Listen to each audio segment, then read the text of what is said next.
All right. Hey, everybody. This is Michael Epps Utley, CEO, founder of GoEpps, and I'm thrilled to welcome to the podcast today Shane Tinnin of Skillway. Shane, how's it going? Hey, it's going great. I'm excited to be here, Michael. Thanks for having me. Yeah, that's great. You and I know each other. We're friends through EO, Entrepreneur Organization, and have been in a forum together. So I want everybody to kind of know that. But the reason I wanted to have you on the show today is to talk about what you do. You have a company doing sales coaching. Skillway.com is the domain. So anybody listening to this, you can pull that up while we're talking here and probably click through to LinkedIn and very easily find Shane and connect and follow Skillway, follow GoEpps.com, and yeah, we're going to talk about sort of the world of sales and sales training and building teams. And so let's jump right into it. Shane, I'm going to throw you an easy one here. Question number one today: can you tell us about Skillway and your role there, and just sort of the nature of what you all do? Yeah, Skillway is a premium sales coaching company. We're based here in Nashville and just now Memphis. Started the business in 2017 with my wife, and we're very much yin and yang. You know, she's our head coach, we say, and I'm more COO. So we're the co-founders here. And we do premium sales coaching for high-end salespeople and sales managers of any type. So that could be sales leader, sales manager, regional manager. Could be the business owner. A lot of times the business owner is the primary salesperson, right? Mm. And then when they get big enough to bring in some salespeople, maybe they haven't coached, or maybe they haven't managed salespeople before. So we like to help all the way along the way there, right? And Mm. I'm definitely, if your listeners are familiar with Traction or EOS, we are almost prototypical visionary integrator. She's the wild-eyed dreamer with all the ideas, and it's kind of my job is strategy and operations, and making the trains run on time, right? And so you all have sort of a team of coaches We who do a lot of the coaching, right? So you all are actively working with people and helping them grow their businesses through ongoing coaching services. Is that right? we do. So we do one-on-one coaching is really kind of our bread and butter, because we feel like that is a premium service. It's very customized to the individual, even though we've got a whole plan and a whole, a lot of content. But when you're doing one-on-one coaching, you can really get in there and just pick the topics for that specific person, or help them with whatever their challenges are today. So we really love one-on-one coaching, but we do group coaching with teams as well. And then we do, sort of higher level executive coaching or strategic consulting, but it's all really still around sales and trying to grow business. Yeah, and let's talk about this. So this is kind of building on our first question. What is sales coaching and who is it for? Could you talk a little bit about the structure of a sales coaching experience and what's sort of the before and after of working with Skillway? What when you all get introduced to somebody and then you work with them, what's the transformation or what sort of journey are you taking them on? Yeah. So if you think about sales coaching, the way you would think of a great coach that you've ever had in sports, right? A sales coach should be a good educator and a good motivator, right? They should be able to teach you skills, but also, you know, get you off the ledge after a big loss and pump you up and believe in you, sometimes be a cheerleader and believe in you more than you believe in yourself. So it's kind of mentor, Mm. cheerleader, teacher, all those things wrapped up into one. As far as, who it's for, I would say, you know, we feel like coaching typically, just from an ROI standpoint, is usually not the best fit for somebody who's just getting into sales for the very first time, right? If you're Mm. green, you're going and do some knocking on doors or retail or something like that, you're usually better off reading some books, watching some videos, maybe taking a classroom style class that's a little more generic, and it's going to get you there. What we've found who it really works well for are people who are already established. We have a lot more success taking someone from, a salesperson who's making 150,000 and taking them to 250,000, or even taking someone who's at 300,000 to 500,000. So typically who we think it's the best fit for is someone who's just really trying to take things to the next level. So we get a lot of clients who are like, I'm number 5 in the country and I really want to be number 1, you know. So Skillway is not a great fit for the young person who's 18 and wants to sell cell phone plans at T-Mobile. They're really ready for something, maybe some mentoring or listening to some Gary Vaynerchuk podcasts or something. But you all are working with organizations that have a structure and a process and need to invest in leveling up. Right. Yeah, I would say our business right now is about 70% of it is we're dealing with organizations, and about 30% of it because there are salespeople out there who make a lot of money and it's commission based. So that 30% are, very high end salespeople who are just coming in and paying right out of their pocket because they know an extra sale a month, will more than pay for it. Right. Mm. But yeah, typically we're going into organizations, we're working with the management there. And then it's like, how do we level up this team?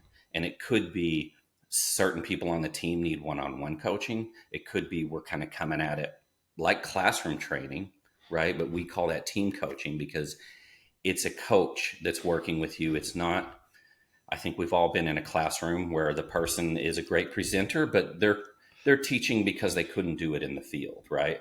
And so you may get the content, but when you have a coach up there, it should be much more interactive. You can ask questions about things you're dealing with right now or problems you've had or specific scenarios, and that coach should be able to engage and help you, through that, even in a group setting. So that's really great. So what you all are doing, it's not just you're not offering a content program. We can get content anywhere. You're offering coaching, mentoring, walking with, being up to speed with where someone is and where their strengths and their weaknesses are, and adjusting what they're doing, adjusting their behaviors to get different results. Exactly. And don't get me wrong, we've got amazing content.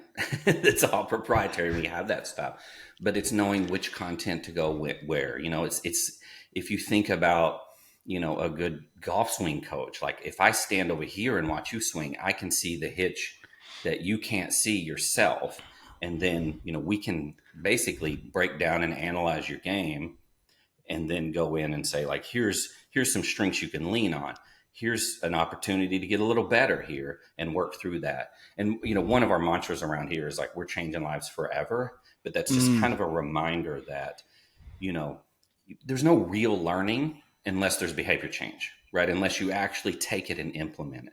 So having, especially with one-on-one coaching, it's like you talk about something, you go through some coaching, and then you go do it. And then we sort of see immediate feedback from that we can adjust, we can go back with.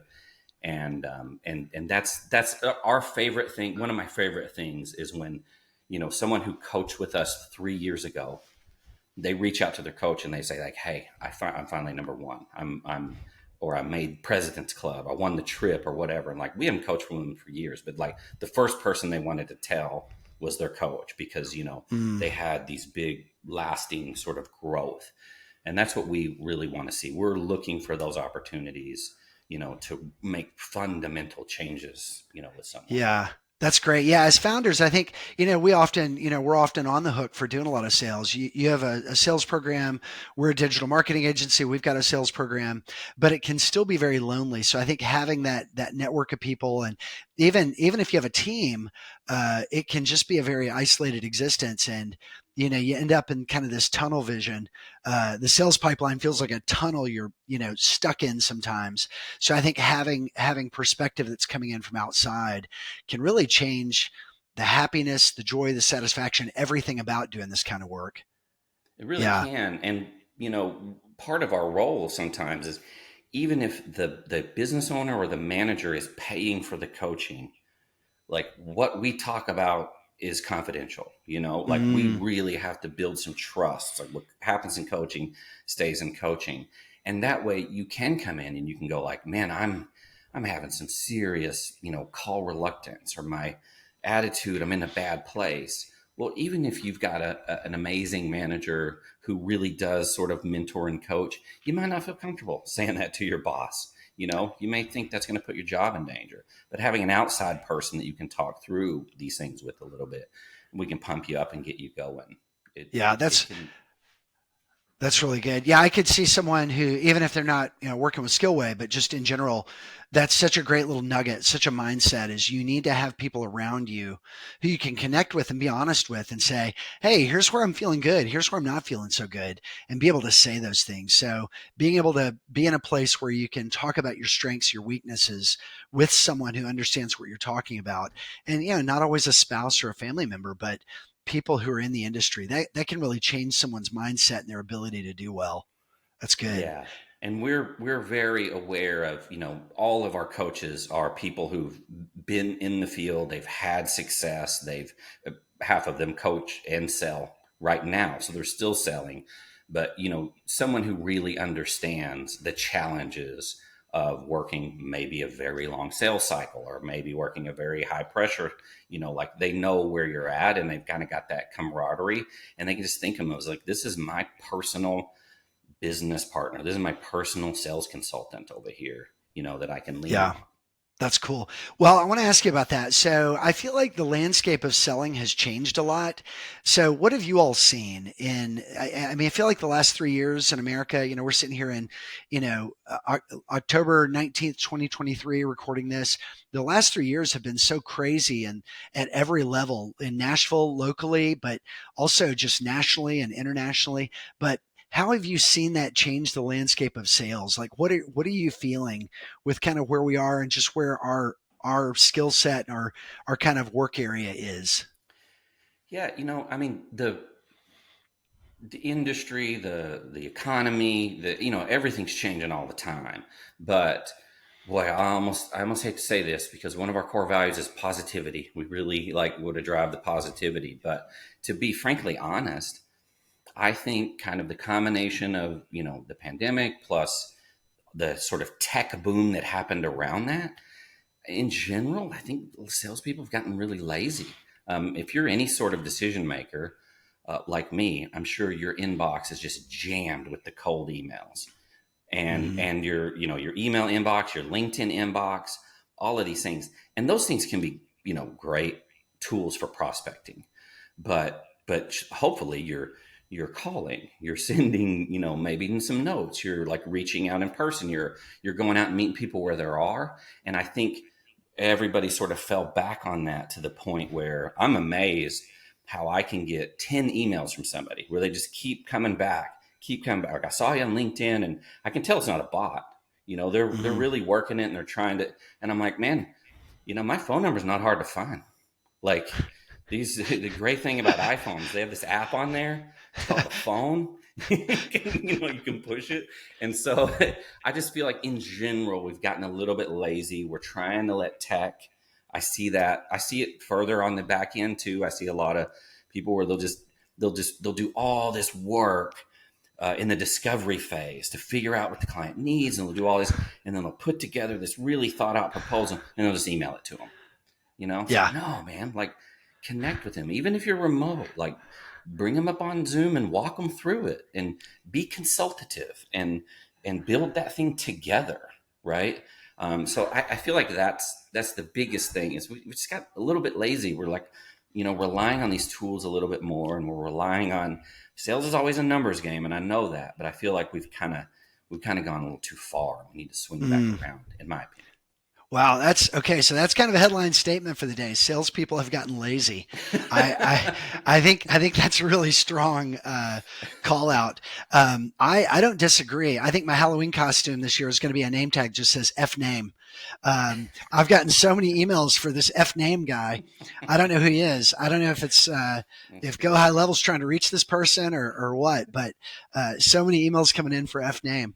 But yeah, it's true. We're all in a glut of depersonalized stuff. And you mentioned something. You said go out to where people are. What does that look like these days in the landscape to now? I mean, COVID's kind of over, but threatening to come back. Mhm. How do you? What does that look like? How do you kind of think about that? It's, and I realize in the sales world, there's certainly people who are selling across the country and they, aren't going to be able to meet people face to face. But I feel like it's a big element of it, especially if you're selling something that's a bigger thing, that's more high touch. So, we're really big here on being members of a lot of associations, getting out there. If you're a natural speaker, be a speaker, go speak to Mm. things, give tips, show that um,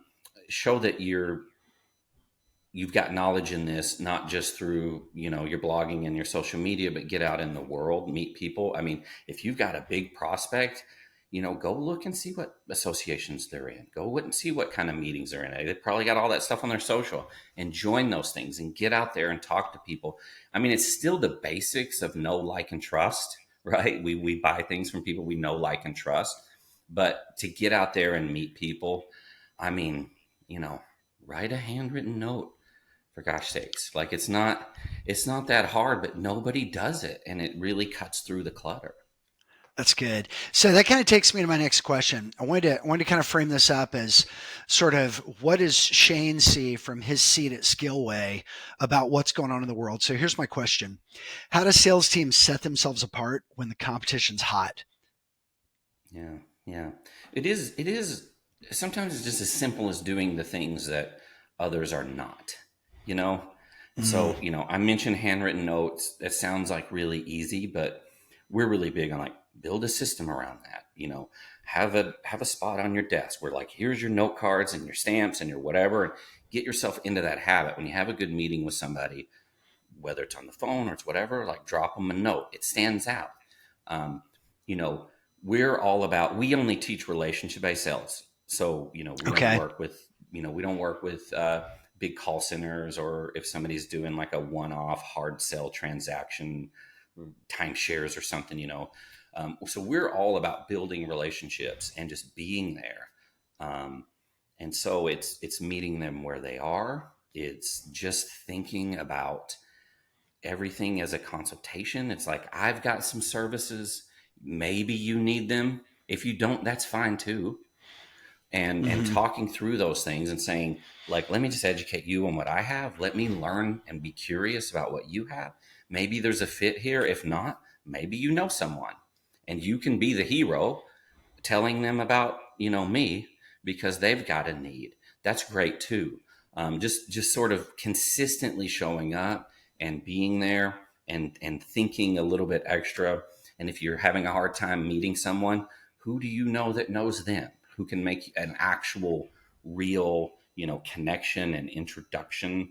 So we do a lot around teaching salespeople to build their own referral networks too. Mm. Who are those folks? Who else works with my ideal client? Different kind of vendors, maybe different kind of industries that I can build a relationship with, and we can sort of help each other.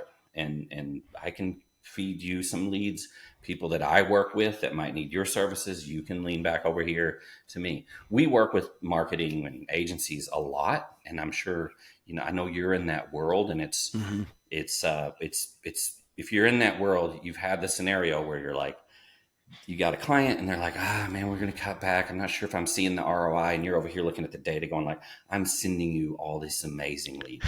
Like, Yeah. what are you doing? You're not calling them. You're not following up. You're not doing whatever. And so that's one of those. It's like, hey, you get to that spot, then we've got the marketing thing set. Now it's really back on the sales is where the ball's getting dropped. And how do you find these, like, you know, symbiotic relationships with people outside your company that can give That's you some really stuff. great. Yeah, what I'm hearing is a focus on two things, process and relationships. And so that seems to be sort of a yin and yang of the human factor, but also the consistency, the discipline. And you're talking about not just getting a yes or no out of people, but establishing a relationship and saying, "Hey, this doesn't look like." Even I know for us sometimes we'll say, "Hey, I don't think this is a good. I don't think we're a good fit for you." We had one this week, young man. He's a musician and he's ready to go, but it's not a good fit for what GoEpps does. We're working in healthcare, commercial and residential trades, technology services, companies that are established and have a marketing budget. This is somebody who's, new to Nashville, figuring it out, but we were able to point him over to our friends at home, the artist startup group in Nashville and make a personal connection there. And so that was just like a way to add value. So I like what you said because it resonates with our philosophy, and we kind of sum it up under add value with every interaction, whether it's to us or to somebody else. And that really falls back on just what's the process that's very stable and consistent, and then what's the relationship engine, and how are you capturing and creating value for people. So yeah, even just looking for things that we can do for people every time we get on the phone. That's kind of our MO, and so that kind of matches up with how you answered that. I think that was really great. Yeah, I think that's what we strive for here. Like, I want people to think, hey, even if it's completely outside of the box and they're like, I bet I need a guy who does whatever. I bet Shane knows somebody, like, and if you can be that person for somebody, that's just building up that trust, the know and the like and the trust and whatever. And it'll all come around. If you focus on just trying to serve people and help people, like, the business will come. That's great. So I want to dig deeper on that. You said something interesting there. You said the word trust. So here's my next question. This is our last question for this episode, and I'm going to read this. It's a two-part question, but I want to kind of dive into what you just said. What is key in earning the trust of prospects during the sales process? What is key in earning it's actually the same questions in here twice, but I'm going to read it twice because I think it's so good. What is key in earning the trust of prospects during the sales process? So there are really two sides to that: the prospect and then your process. But where do those two come together to create shared vision? Yeah. Well, if I put my coaching hat on, and I think, you mentioned this earlier, this word, and I try to tell people all the time, you must be consistent before you can be great, right? Like, Mm, you can get okay at something and then try to, like, do all these other things. It's like, just be consistent with that. And I think that comes back again with trust, right? Do what you say you're going to do. Follow up when you say you're going to follow up. You know, um, be vulnerable. Let people know. We're great at this. We're not so good at that. Maybe, like you said, here's somebody else who could help you with that. We just had one of those last week. Lead come in off the website, but they were looking for help doing door to door sales. Like, we can help you, but to be honest, I know somebody. They're my competition who are mm. really good at that. And there's no reason for us to have this awkward half fit. That builds trust when you tell people that you're not good at this thing or you're great at this thing. It helps. So I think it's being consistent, being authentic. People can tell. Don't try to don't try to sell, like, if you're a low key, analytical, detailed kind of person, you can still be a fantastic salesperson. But don't go try to act like somebody you see on Instagram who's saying hustle, hustle, go, go, go, whatever, right? Be authentic to you, build a real relationship, ask lots of questions where you actually care about the answer.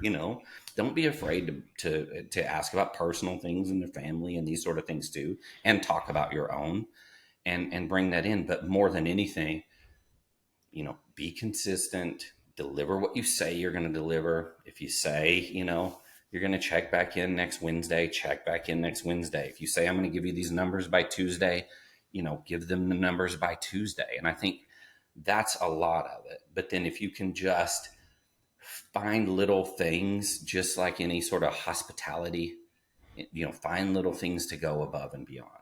Mm. Listen for those little nuggets and let them know that you remembered them and that you cared. And I think those can really go a long way to building that trust, which could lead to referrals, or it could lead to business, even if it's 2 years down the road.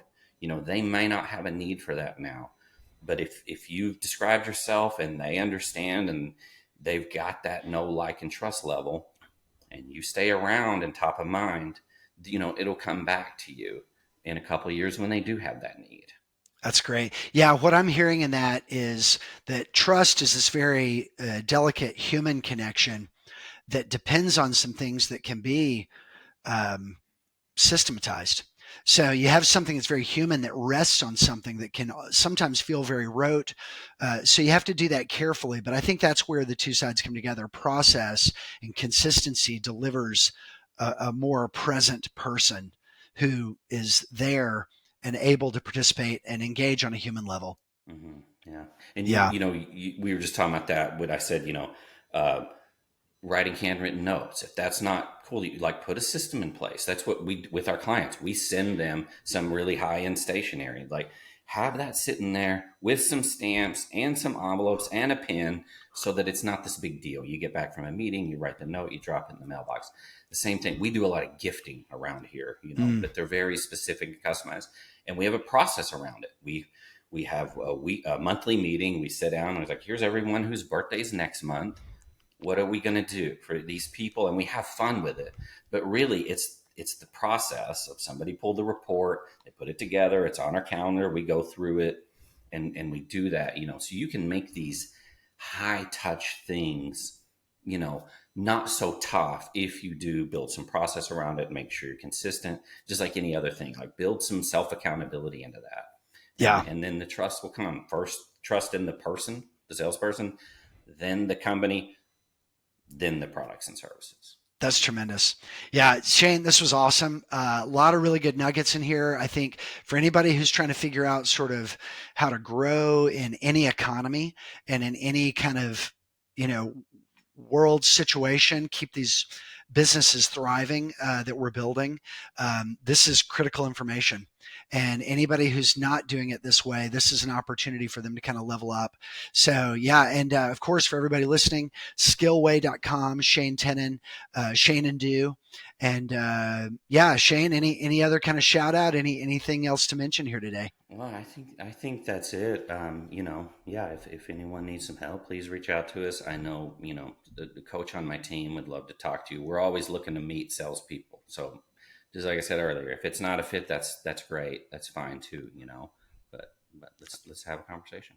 Awesome. That's great. Thanks everybody from GoEpps and the Narwhal Pod and Kaylin, our producer. Thank you. And yeah, we'll see everybody on the next one. Thank you.